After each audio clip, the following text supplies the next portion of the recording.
Episode के starting में एक जंगल में कपिल्स का सीन दिखाते हैं। उसकी बेटी का नाम वंशिका होता है। वो खेल रही होती है, तभी उसके मम्मी पापा बुलाते हैं और नाश्ता करने के लिए कहते हैं, लेकिन वो बच्ची बोलती है नहीं, मुझे और खेलना है। तब वंशिका बोलती है, ये दूध मैं उन स्नेक को पिला दूं जो कल पापा पकड़ के लाए थे। तो उसके पापा वहाँ पे जाने से मना करते हैं। फिर वो डॉल लेने के बहाने वहाँ चली जाती है और सांपों के सामने जाके वो बॉक्स खोल कर देखती है। तभी वो सारे सांप उसको अंदर खींच लेती है और उसकी चीख से उसके मम्मी पापा अंदर आते हैं और बॉक्स खोल कर देखते हैं तो उसकी बेटी उन सारे सांपों के बीच बेहोश पड़ी होती है। इसके बाद हमें कुछ साल बाद का सीन दिखाते हैं, जहाँ पे दो लड़कियाँ झूमते हुए एक मॉल के अंदर जाती है और कुछ सामान लेके आ रही होती है। तभी उससे एक आदमी टकरा जाता है और उससे बदतमीजी भी करने लगता है और थोड़ी देर में वो वहाँ से गायब हो जाता है। तभी वहाँ पे लोग चिल्लाने लगते हैं। तब वो लड़की भी जाकर देखती है तो वो वही आदमी मरा हुआ था और उसका शरीर पूरा नीला हो गया था। फिर वो लोग वहाँ से चले जाते हैं। इसके बाद हमें सुपर मॉडल माया का सीन दिखाते हैं, जो एक डिस्को के अंदर जा रही होती है। उस डिस्को में वंशिका भी होती है। तभी एक लड़का उसे डांस के लिए ले जाता है और वो लोग डांस करने लगते हैं। तभी एक लड़का वंशिका के टी शर्ट पे ड्रिंक गिरा देता है और उसके साथ बदतमीजी भी करने लगता है। तब माया उसको एक थप्पड़ लगाती है और उसे वहाँ से निकाल देती है। तब माया और वंशिका दोनों आपस में बातें करने लगते हैं। इसके बाद वो लड़के का सीन दिखाते हैं, जो थप्पड़ खाने के बाद माया के बारे में ही बड़बड़ा रहा होता है। तभी उसे एक लड़की दिखाई देती है, उसके पास जाता है, वो वंशिका होती है। तब वो दोनों के बीच थोड़ी बहसबाजी होती है और वंशिका नागिन बन जाती है और उस लड़के की तरफ बढ़ने लगती है। तब वो लड़का बोलता है, कौन हो तुम? तो वंशिका बताती है कि मैं तुम्हारा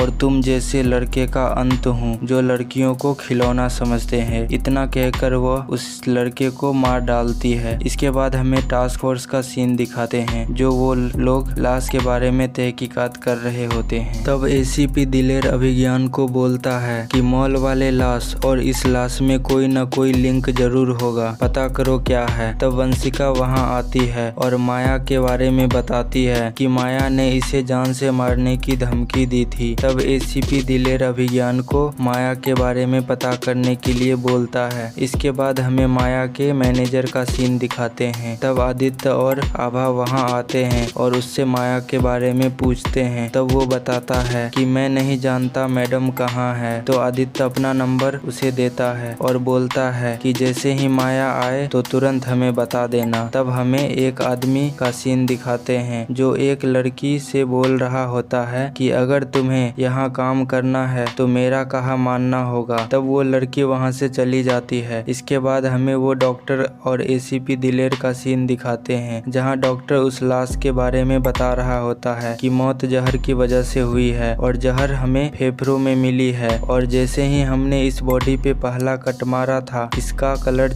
अपने आप चेंज हो गया। वो हैरान हो रहे होते हैं। इसके बाद हमें फिर से वही आदमी का सीन दिखाते हैं। तब वंशिका नागिन रूप में ही वहां आती है और उस आदमी से बोलती है कि आज के बाद तू किसी औरत के साथ बदतमीजी नहीं कर सकेगा और उसे मार देती है। इसके बाद हमें गांव का सीन दिखाते हैं। वहां एसीपी दिलेर और अभिज्ञान गया होता है। अभिज्ञान एसीपी से पूछता है कि सर, भीमगढ़ आने की कोई वजह? तो वो बताता है कि कुछ साल पहले इस गांव में भी यही हादसा हुआ था, जो अभी इस समय मुंबई में हो रहा है। हो सकता है हमें यहाँ से कोई सुराग मिल जाए। तभी अचानक से उनके सामने एक सांप आ जाता है। वो लोग सांप को देखकर रुक जाते हैं। तब वहाँ पे एक आदमी आकर सांप को वहाँ से जाने का इशारा करता है और सांप चला भी जाता है। ये सब देखकर एसीपी और अभिज्ञान हैरान हो रहे होते हैं। तभी वो आदमी उनसे बोलता है, चिंता मत करो साहब, हमारे गांव में सांप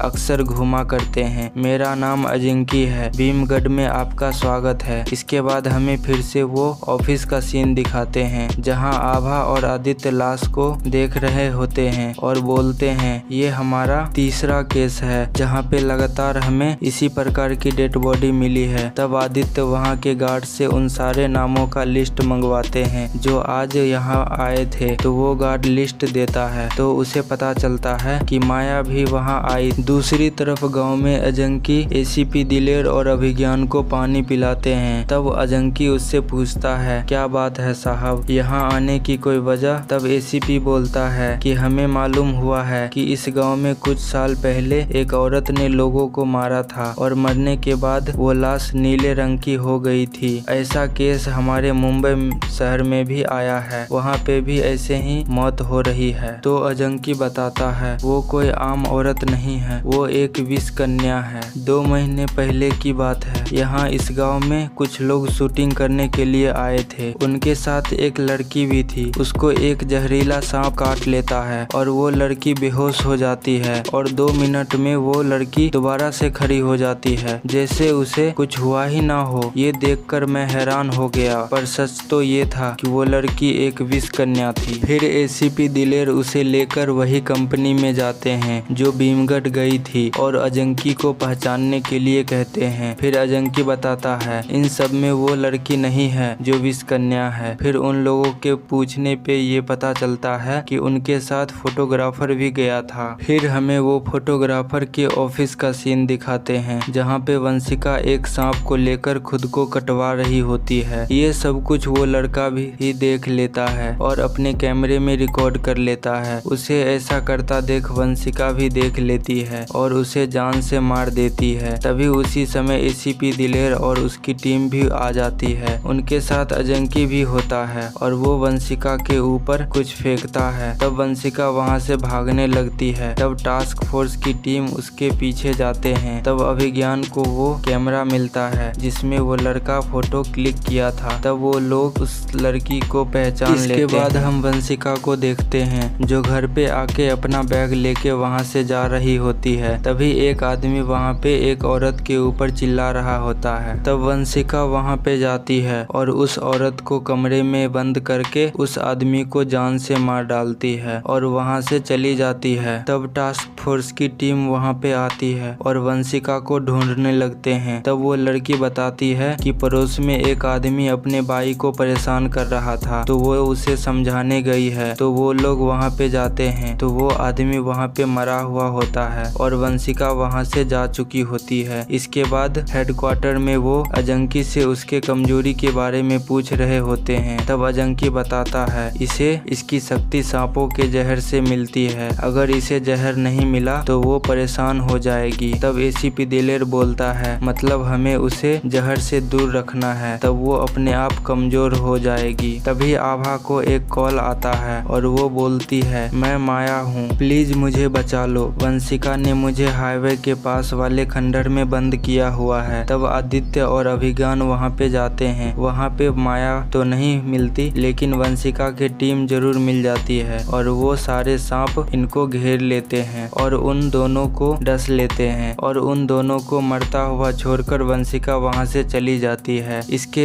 आगे की कहानी हम अगले एपिसोड में देखेंगे। वो एपिसोड और भी मजेदार है। उसमें हम देखेंगे कि वंशिका आभा को भी नागिन बना देती है और फिर उन लोगों के बीच लड़ाइयाँ होती है। अगले एपिसोड देखने के लिए आप लोग हमारे चैनल को सब्सक्राइब कर लीजिए। मिलते हैं अगले वीडियो में। Thanks for watching.